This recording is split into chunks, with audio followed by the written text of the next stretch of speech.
The inventor was frustrated. He had spent years, decades, researching the nature of time, and his work had finally come to fruition. He had invented a, theoretically, functioning time machine. With this, he knew he could silence all the naysayers who had repudiated the underlying goal of his research. They had told him, time without number, that time travel was impossible.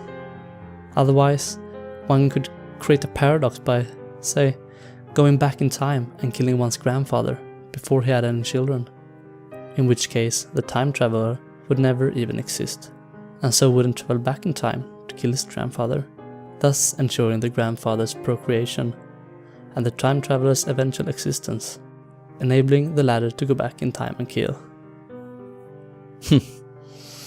He had long ago dismissed such nonsense, but as he achieved greater and greater success in his research, always in the comfort of his lab at home rather than at work, the problem grew in his mind.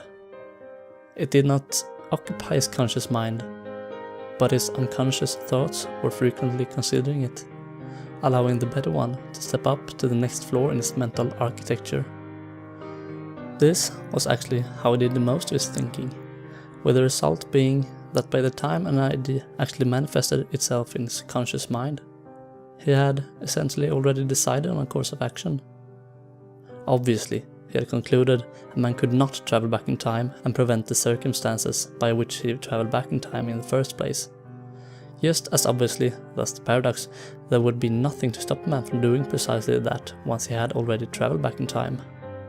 Therefore, both conditions must be true.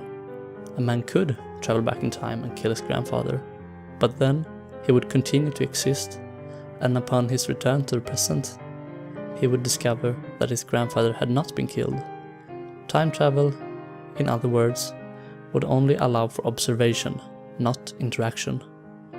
No one would have to worry about accidentally stepping on a bug and somehow causing a volcanic eruption or whatever. This led to important side issues. Were one's action actually happening somewhere? Or somewhen? What would happen if one then got stuck in the past where the apparent event had taken place, etc.?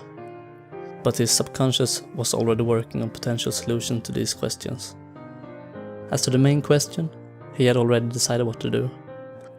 Before he would bring his time machine to the attention of his colleagues, and the world for that matter, he would first have to divest them of this notion of paradoxes. To this end, he would travel back in time, perform an action that could not have happened, and then return to the present. He would do this with other people, so they could verify that he had, in fact, done the impossible act in the past without endangering the present in any way.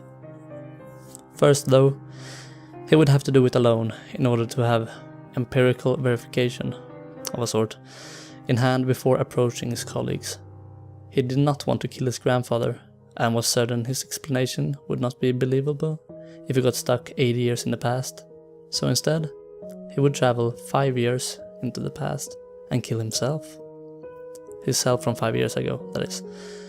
He was pretty sure his presence would prevent any murder accusations from getting off the ground, the alleged victim being alive and well. He took his time machine, which was about the size of a shoebox, and a pistol into the hallway outside his lab, turned the number dial on the time machine to 5, the units dial all the way up to year, the directional switch to past, and activated it. Not much changed, but he hadn't expected it to. He had always relished continuity, which made it a little unusual that he, of all people, would invent a time machine. And so, his furnishings had remained almost entirely unchanged over the 30 plus years that he'd been living in this house. He expected to find himself at work in his lab, and so walked over to it. The door was open a crack, and he was able to look in and see that, yeah, he was indeed sitting at his desk, looking at something. He raised the pistol, pushed the door open, and before his old self could react to the sound of the creaky hinges, he shot himself in the head. His old self. He paused for a moment to see if he noticed any differences. Did he have any new memories? Did he still exist? Would one notice if one stopped existing? At his last thought, he chuckled, stepped into the room, and then pushed the return button on the time machine. Apart from the disappearance of his old body, and the door closing most of the way behind him, nothing changed. After pausing again to see if he noticed any differences, he didn't. He went over to his desk to record the results of the experiment. He looked at the time machine and called up the exact coordinates it had recorded, and began writing them down.